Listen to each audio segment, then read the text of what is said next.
Mayang merasa tak pernah saingan dengan Fuji. Selama ini anak Dodi Sudrajat, Mayang dengan Fuji memang kerap dianggap saingan oleh warganet. Mayang akhirnya menegaskan bahwa dirinya tak sedang bersaing dengan siapapun, termasuk Fuji. Anak kedua Dodi Sudrajat ini menyebut bahwa ia dan Fuji memiliki bakat masing-masing. Aku sama Kak Fuji tuh kan gak ada kompetisi di sini. Kayak antara aku dan Kak Fuji kayak ya udah kita sama-sama punya talent, sama-sama punya bakat, ungkap Mayang, dilansir dari YouTube Richard Lee. Kerap dibandingkan dan dibenturkan oleh Fuji, Mayang menyebut bahwa ia tak ada masalah dengan Fuji.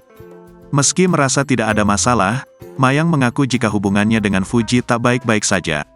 Dibilang baik-baik aja enggak, dibilang berantem juga enggak, jadi ya biasa-biasa aja sih dok, ucap Mayang. Mayang lantas menyalahkan warganet yang kerap menggoreng isu soal dirinya seolah-olah bertengkar dengan Fuji.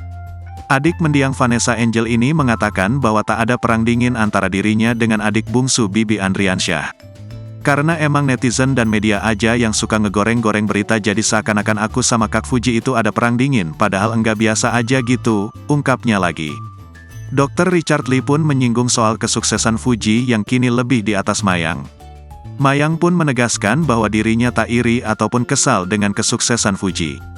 Menurut Mayang, hal tersebut sudah menjadi rezeki Fuji dan rezeki untuknya pun telah diatur. Iri sih enggak dok, karena ya menurut aku mungkin itu udah rezeki mereka. Aku gak perlu iri karena rezeki udah ada yang ngatur lah, jadi dibilang kesel enggak sih, ungkap Mayang lagi.